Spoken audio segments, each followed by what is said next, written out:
नमस्कार, स्वागत है आपका मेरे YouTube चैनल रिचार्ज क्रिएटिविटी में। आज हम आपको अपनी कक्षा के अंदर जो सब्जेक्ट लेकर के आए हैं उसका एक थर्ड पार्ट है, यानी कि फर्स्ट एंड सेकंड हम पार्ट पहले आपको पढ़ा चुके हैं और आज इसका थर्ड पार्ट है। तो यहाँ इस यूनिट का जो है एक हम ये देखते हैं कि वो एक बहुत ही इम्पोर्टेंट हमारा टॉपिक है। यहाँ हमने पहले आपको शैक्षिक निर्देशन और व्यावसायिक निर्देशन इन दोनों को पढ़ा दिया था, लेकिन अब जो थर्ड पार्ट आता है वो आता है व्यक्तिगत निर्देशन। व्यक्तिगत निर्देशन के आधार पर हम ये जानते हैं कि हर व्यक्ति की अपनी अपनी कुछ समस्याएं होती हैं। उन समस्याओं के माध्यम से व्यक्ति जो है कभी आगे बढ़ने की कोशिश भी करता है, लेकिन समस्याओं के कारण वो आगे नहीं बढ़ पाता है। तो वहां उस स्थिति में व्यक्ति को किस प्रकार से निर्देशित किया जाए ताकि वो सही विकल्प का चयन करके आगे बढ़ सके, वहां पर हम ये देखते हैं। आज आपको ये बताते हैं निर्देशन के प्रकार में ये हो चुका है, ये हो चुका है। आज व्यक्तिगत निर्देशन है जिसमें हमने दो चीज देखी है। तो सबसे पहले तो ये देखते हैं कि ये अवस्थाओं के आधार पर यहाँ पर व्यक्तिगत निर्देशन होता है। तो उन अवस्थाओं के आधार पर भी वो कारण कुछ ऐसे दिए गए हैं, उन कारणों के माध्यम से किस तरीके से व्यक्ति को निर्देशित किया जाए। जैसे सबसे पहले हम अवस्था में देखते हैं कि जीवन की अलग अलग अवस्थाओं में जो समस्याएं होती हैं। तो पहला आता है बाल्यावस्था की समायोजनात्मक समस्याएं। ये होता है हमारा 6 से 11, लगभग 6 से 11, क्योंकि जन्म से लेकर 5 वर्ष की अवस्था तक बालक परिवार के अंदर रहता है, सीखता है। उसे किसी चीज का ऐसा महसूस नहीं होता कि मुझे क्या आवश्यकता है, क्योंकि उसकी आवश्यकताएं जो माता पिता पूर्ति करते रहते हैं, तो वो ये जानता ही नहीं कि उसकी क्या आवश्यकताएं। मूलभूत रूप से जो उसकी आवश्यकताएं होती है, उसकी होती है वो भूख की। उसको भूख लगती है, बस वो उसी के लिए प्रयास करता है। तो उसके लिए या तो वो रोता है और या फिर वो कह देता है। तो यहाँ पर उसकी जो आवश्यकता है मुख्य रूप से वो होती है उसकी भूख। तो वो उसकी तृप्त हो जाती है परिवार के माध्यम से। परंतु इसके बाद जैसे बालक 6 वर्ष की अवस्था से लेकर के फिर वो समाज में प्रवेश करता है, वहां उसकी जो कुछ आवश्यकताएं बढ़ती चली जाती हैं। अब वो आवश्यकताओं को समझना प्रारंभ कर देता है। जब आवश्यकताओं को समझना प्रारंभ कर देता है तो बस वहीं से उसकी समस्याएं प्रारंभ हो जाती हैं। अब ये अवस्था होती है बाल्यावस्था की होती है, और यहाँ पर उसकी जो अवस्था के साथ साथ जो उसकी आवश्यकताएं और आवश्यकता के साथ साथ जो उसकी समस्याएं हैं, उन समस्याओं को हम देखते हैं तो वो 6 से 11 वर्ष की अवस्था तक होती है। ये एक आयु होती है, इसमें थोड़ा ज्यादा भी हो सकता है 1-2 वर्ष की अवस्था में, लेकिन इस रूप को हम ये इस तरीके से देखते हैं कि बाल्यावस्था की जो समायोजनात्मक यानी समायोजन करने की जो स्थिति होती है, वो चाहे समाज में हो चाहे परिवार में हो, वहां पर उसमें जो समस्याएं आती हैं, जैसे शैक्षिक पिछड़ापन। जब बालक विद्यालय जाता है वहां पर शैक्षिक पिछड़ापन हो सकता है। अब वो उसकी कमी कुछ भी हो सकती है, चाहे उसकी शारीरिक रूप से हो, आंखों की दृष्टि की वजह से हो, कानों की वजह से हो, चाहे वो उसका बोलने का तरीका हो उसकी वजह से हो। तो वो कक्षा में बालक जब पिछड़ जाता है अन्य बालकों से, तो ये शैक्षिक पिछड़ापन होता है। ये एक समस्या होती है। एकाग्रता का अभाव, बालक किसी भी एक रूप पर किसी भी एक चीज पर फोकस नहीं कर पाता है, तो वो उसकी एकाग्रता की कमी होती है। उसकी वजह से भी उसके अंदर वो समायोजन नहीं कर पाता है। कुंठा आना शुरू हो जाता है, बालक और बच्चों को देख के अपना समायोजन करने की उसमें कुंठा आता है। ये आगे बढ़ रहा है, ये कर सकता है, यानी बालक के ऊपर जो ज्यादा जोर पड़ता है, उसके ऊपर हम ज्यादा वर्डन जब डाल देते हैं तो वो कुंठाग्रस्त हो जाता है कि मैं नहीं कर सकता, सब कर रहे हैं। तो इस चीज से जब वो कुंठाग्रस्त हो जाता है तो ये उसकी एक समस्या होती है। फिर देखते हैं चिड़चिड़ापन। जब कुंठा हो जाती है तो उसके अंदर एक चिड़चिड़ाहट आना प्रारंभिक हो जाता है, शुरुआत हो जाती है।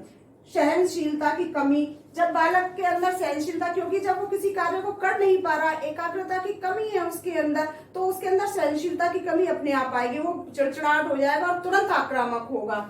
फिर देखते हैं चोरी करना। ऐसी स्थिति में जो हमारी बाल्यावस्था होती है, बालक अत्यधिक चोरी की प्रवृत्ति को अपनाना शुरू कर देते हैं, क्योंकि वहां पर वो किसी चीज को कहते हैं तो डांट डपट जब उनके ऊपर होती है तो वो सहज समझ नहीं पाते हैं। लेकिन तो जहां देखते हैं कि मुझे इस आवश्यकता, ये मेरी आवश्यकता है, इसकी पूर्ति अगर मैंने माता पिता से कहा या परिवार में किसी अन्य सदस्य से कहा या अपने फ्रेंड से कहा, तो वहां पर शायद वो पूर्ति नहीं हो पाएगी, या 1-2 बार उसको झटक दिया तो वहां पर उसको ये लगता है कि अगर मैंने ऐसा कहा तो शायद मेरी आवश्यकता की पूर्ति नहीं हो पाएगी, या फिर कक्षा के अंदर परिवार के अंदर या धीरे धीरे जैसे उसकी प्रवृत्ति बढ़ जाती है, या कोई ऐसी आकर्षक चीज उसके सामने आई और वो भी उसको प्राप्त करना चाहता है लेकिन किसी कारण से वो उसको नहीं ले पाया, तो उसके अंदर ऐसी प्रवृत्ति आ जाती है कि वो चोरी करना शुरू कर देता है।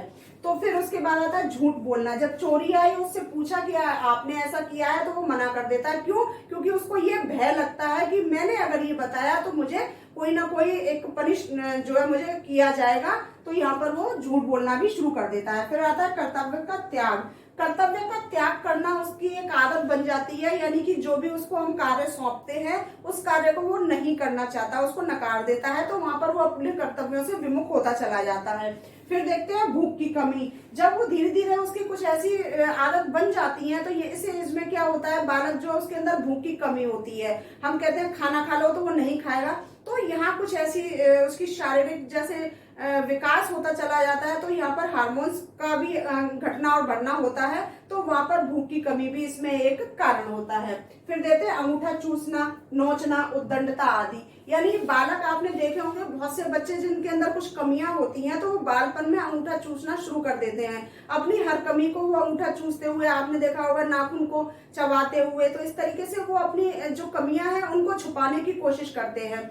और फिर उद्दंडता, उनकी ज्यादा शरारतें जो है वो बढ़ती चली जाती है। तो ये कुछ ऐसी कमियां होती हैं, ऐसी उनकी बालपन में समस्याएं होती हैं, जिसका कि निदान करना एक निर्देशक का काम होता है, और उचित निर्देशन के आधार पर इन समस्याओं से छुटकारा पाया जा सकता है। जैसा कि मैंने आपको एक बार पहले भी बताया था कि बालक की जो जन्म से लेकर के 5 वर्ष की अवस्था एक ऐसी अवस्था होती है कि इस अवस्था में अगर बालक का सही रूप से निर्माण किया गया, सही रूप से उसके अंदर आचरण डाले गए, उसको नैतिक मूल्य सिखाए गए, तो उसकी पूरी उम्र जो है उन्हीं 5 वर्ष की अवस्थाओं में एक निर्भर करती है। अगर यहाँ पर हमने बालपन से यानी जन्म से लेकर के 3 वर्ष की अवस्था तक हमने उसको उचित रूप सिखा दिया, तो मान के चलो उसका आधा जीवन जो है हमने संवार दिया। और 5 वर्ष की अवस्था में अगर हमने उसको संपूर्ण नैतिकता का पाठ पढ़ा दिया, तो वहां पर उसका पूरा जीवन जो है एक आदर्शमय जीवन बनाने के लिए प्रेरित कर दिया। तो वहां उसका एक ऐसा शैशवावस्था में जो कदम होता है, तो उचित नींव का निर्माण तो वहीं पर किया जाता है।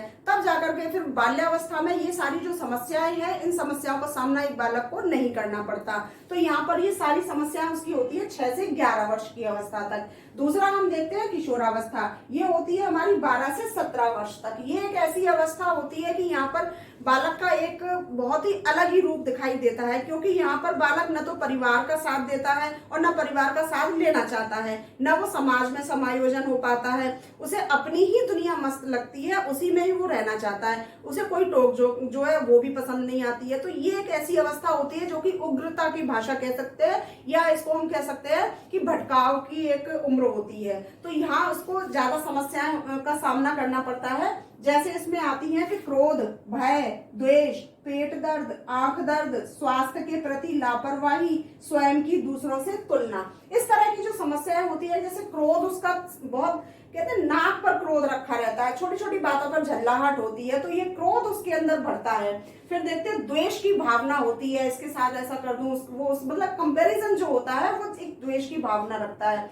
इसमें बहुत सारे स्वास्थ्य से संबंधित भी हमारी ऐसी समस्याएं हैं, जैसे पेट का दर्द है, आंखों में दर्द है, या कोई और फिजिकल प्रॉब्लम कुछ भी हो सकती है। अब यहाँ पर एक देखा है कि स्वयं के दूसरों से तुलना, अपनी तुलना दूसरों से करना, मैं इसके जैसा हो सकता हूँ, मुझे ऐसा करना चाहिए, वो मुझसे आगे निकल गया, इस तरह की जो बातें आती हैं बालक के मन के अंदर, वो आती हैं किशोरावस्था में। तो यहाँ पर एक ऐसी समस्या है, इस समस्या पे यानी इस उम्र पर एक निर्देशक को बहुत सोच समझ करके उचित कदम उठाने चाहिए, तभी वो किसी इस तरह से किशोर का यानी टीनएजर का एक सही रूप से मार्गदर्शन कर सकता है। फिर देखते हैं यहाँ तीसरा हम युवावस्था।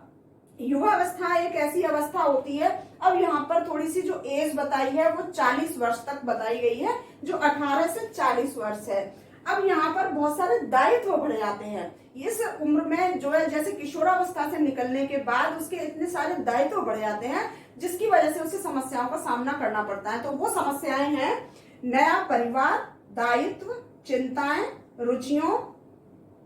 रुचियों में परिवर्तन, बच्चों के साथ असमायोजन, यानी कि यहाँ पर एक नया परिवर्तन होता है उसके अंदर, तो वो एक नया परिवार मिलता है, यानी कि अब एक वैवाहिक बंधन में जब वो बंध जाता है तो उसके अंदर एक दायित्व का निर्वाह करने की क्षमता उत्पन्न होती है। उन दायित्वों को जब निभाते निभाते जब वो थक जाता है तो वहां पर उसके अंदर एक जो रुचियां हैं उसके अंदर परिवर्तन आ जाता है। अब उसको ये चिंता लगती है मेरा परिवार है, मुझे अपने परिवार का किस तरीके से सपोर्ट करना है, किस तरीके से संचालन करना है, अपने दायित्वों का निर्वाह किस तरीके से करना है, या रोजगार की चिंता सबसे ज्यादा होती है कि किस तरीके कौन सी रोजगार है। तो बहुत सारी चिंताएं उसके चारों तरफ घेरे रहती हैं एक व्यक्ति को। तो यहाँ पर उसकी जो चिंताएं होती हैं वो सबसे बड़ी समस्याएं हैं कि उसको सही कदम किस तरीके से बढ़ाना चाहिए, अपने दायित्वों का निर्वहन वो किस प्रकार से उचित रूप से कर सकता है। तो यहाँ पर उसके जो मार्गदर्शक होते हैं, एक निर्देशन करता है उसको एक ऐसी युक्तियों के माध्यम से उचित रूप से उसको मार्ग दिखाना आवश्यक होता है कि वो अपने दायित्वों का संपूर्ण दायित्वों का किस प्रकार से निर्वहन कर सके। फिर देखते हैं यहाँ पर, हाँ एक इसमें ये चीज और है कि बच्चों के साथ असमायोजन, जैसे जैसे अब वो अपने अनुभव के आधार पर आगे बढ़ना शुरू कर देता है तो वहां पर अपने टीन एज को छोड़ते हुए अब वो ऐसी उम्र में यानी कि हम इसको प्रौढ़ावस्था भी कहते हैं, कि ऐसी अवस्था में आना शुरू हो जाता है कि अब उसको ये लगता है कि जो बालक पहले वो खुद था तब उसकी रुचियां कुछ और थी, उसके दायित्व कुछ और थे, अब उसके दायित्व कुछ और हो गए, अब उसकी रुचियां कुछ और हो गई हैं। तो पुरानी पीढ़ी और नई पीढ़ी में यही एक ऐसा दौर हो जाता है जहां पर संघर्षमय एक जीवन जो है शुरू हो जाता है। तो ये चीज बालकों के साथ असमायोजन की एक स्थिति आती है, वो बच्चों को अपने नजरिए से देखना चाहते हैं और बालक अपने नजरिए से देखना चाहते हैं, तो ये एक टकराव की स्थिति उत्पन्न हो जाती है। तो ये यहाँ पर हो गई युवावस्था। अब आती है हमारी वृद्धावस्था। वृद्धावस्था होती है यहाँ पर 40 से अंत तक, यानी 40 वर्ष की उम्र से लेकर के जब तक व्यक्ति का जीवन है तब तक इसको वृद्धावस्था के अंदर रखा गया। उसके अंदर बहुत सारी परिवर्तन इस प्रकार से होते हैं, गिरता स्वास्थ्य, यानी व्यक्ति का धीरे धीरे स्वास्थ्य जो है वो गिरता चला जाता है। जो उसके अंदर एक उत्साह हुआ करता था अपनी उम्र पर, वो चीज अब धीरे धीरे बढ़ती उम्र के साथ यानी ढलती उम्र के साथ वो कम होता चला जाता है, खत्म होता चला जाता है। तो यहाँ पर गिरता हुआ स्वास्थ्य उसका एक चिंता होती है। दूसरा है पाचन तंत्र की कमी, जो अपने खाने के रूप में हम क्या खाते थे, किस तरीके से हम खाते थे, उस चीज को परिवर्तन करना होता है, क्योंकि जब स्वास्थ्य गिरता है तो पाचन तंत्र की जो क्रियाएं होती हैं वो भी गड़बड़ा जाती हैं। वहां पर अब उसको बहुत अल्पाहार लेने की आवश्यकता होती है।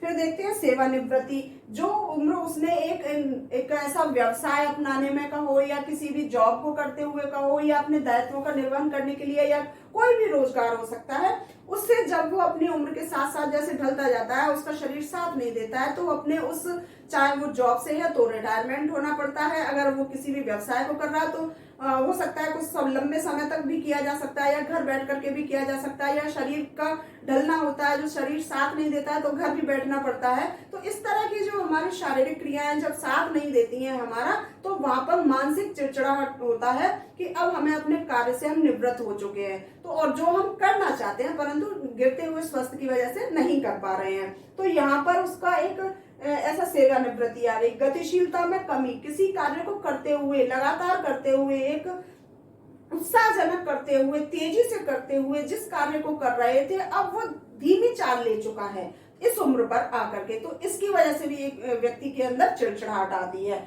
फिर देखते हैं मानसिक शारीरिक कमी और लगाव। अब यहाँ पर देखते हैं मानसिक रूप से जब इंसान यहाँ पर वृद्धावस्था में आते हुए एक इस तरह से अपना असंतुलन जो है वो उसका संतुलन असंतुलन में बदल जाता है, तो वहां पर उसकी एक चिंता बढ़ जाती है कि कैसे होगा। साथ ही साथ इसमें देखा एक लगाव, यानी कि अपने परिवार के प्रति लगाव होता है उसका कि अब मुझे जाना है, यानी कि जाना मतलब ये नहीं है कि उसको मालूम है कि मुझे अब कल ही जाना है या परसों जाना है, ऐसा बहुत कम होता है। जो बीमार होता है उस व्यक्ति को लगता है, लेकिन जो सेवानिवृत्त व्यक्ति हो जाते हैं, धीरे धीरे बढ़ती उम्र के जब व्यक्ति होते हैं तो उनको ये फील होता है कि अब हमारी उम्र जो इतनी हो चुकी है कि पता नहीं आगे जाने कैसे समय होगा, तो वहां उसका एक लगाव परिवार से ज्यादा जुड़ जाता है कि आगे क्या होना है, कैसे जाएंगे। तो बहुत सारी ऐसी उसकी मानसिक स्थिति होती है जिनमें कि परिवर्तन होता है। तो समय के साथ यहाँ पर व्यक्ति को एक ऐसे उचित निर्देशन की आवश्यकता होती है कि वो अपनी ढलती उम्र के साथ किस तरीके से समायोजन कर सके।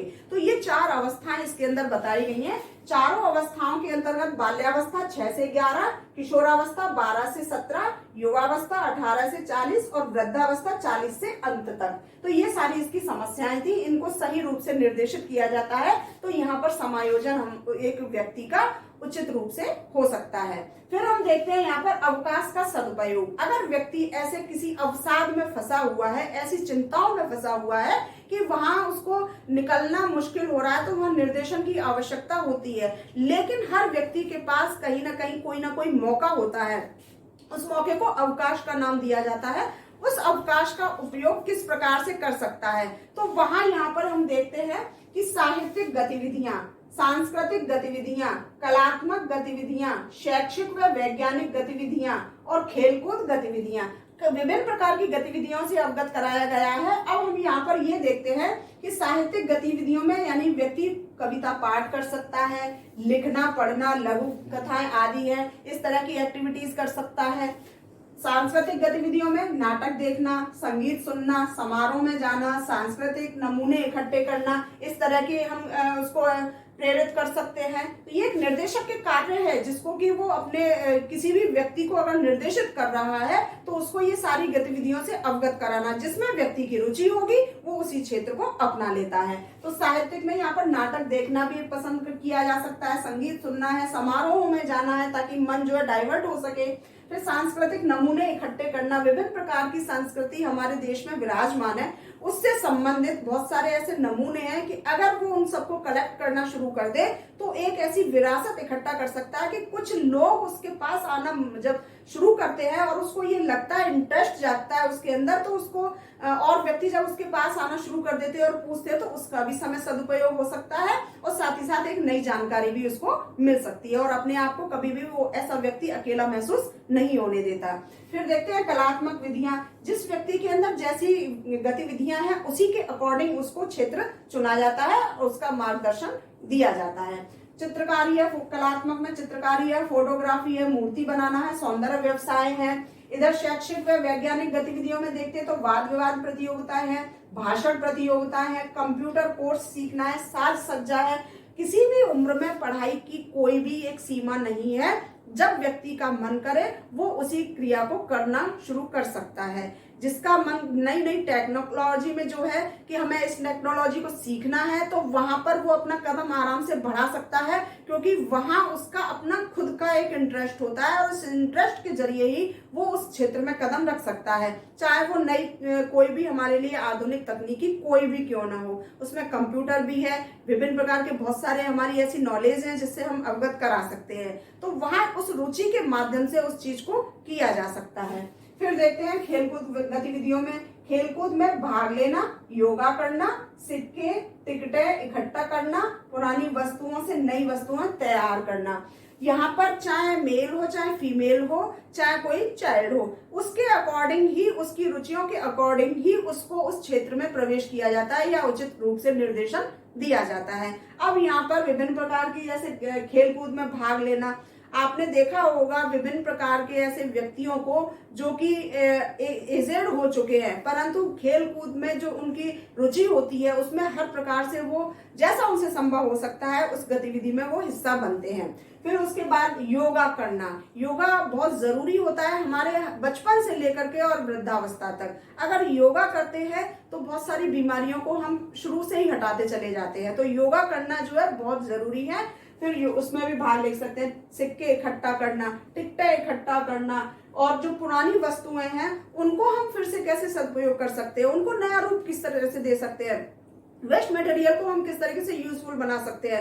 तो इस तरह से बहुत सारी क्रियाएं होती हैं, गतिविधियां होती हैं जिसके माध्यम से एक व्यक्ति का मन जो है डाइवर्ट किया जा सकता है, किस तरीके से उसकी रुचि को जाना जाए, किस तरीके से उसको सही मार्गदर्शन दिया जाए। तो ये सारी चीजें जो है एक निर्देशक के रूप में उसको किस तरीके से वो हेल्प कर सकता है, ये सारी नॉलेज उसको होनी चाहिए।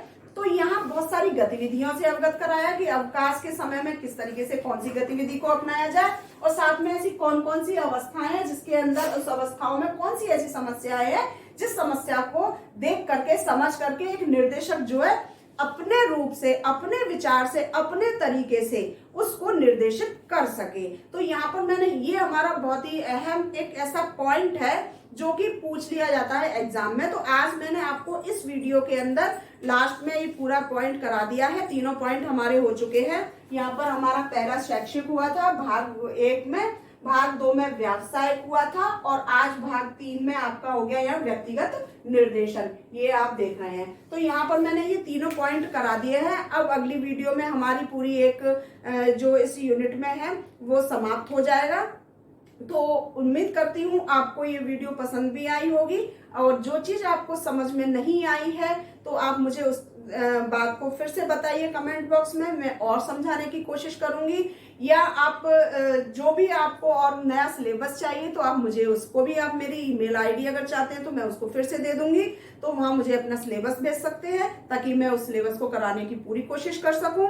और आप इस वीडियो को शेयर भी कर दीजिए ताकि जो लोग घर बैठे हुए इस लॉकडाउन में तो वहां पर इसका पूरा फायदा उठा सकें, जो BEd first year and second year में है या आप टेट कर रहे हैं, सीटेट कर रहे हैं। तो ये उसका भी एक हमारा जो एक मुख्य पॉइंट है जिसमें से हमारे कुछ क्वेश्चंस आते हैं। तो वहां पर उन लोगों तक इसको शेयर भी कर दीजिए। और आप लोगों के जो मुझे कमेंट मिलते हैं आप उसी से मैं प्रेरित होते हुए ही और अच्छे से अच्छा करने की कोशिश करती हूँ। तो आप इसको लाइक भी कीजिए, शेयर भी कीजिए। और जो पहली बार मेरे चैनल पर आए हैं, पहली बार मेरी किसी भी वीडियो को देख रहे हैं तो वहां पर मेरी उस वीडियो को आप सब्सक्राइब जरूर कर दें। साथ में जो बेल आइकॉन है उसको भी प्रेस कर दें ताकि हर वीडियो उनको समय से मिल सके। और वीडियो देखने के लिए आप सभी का बहुत बहुत धन्यवाद। नमस्कार।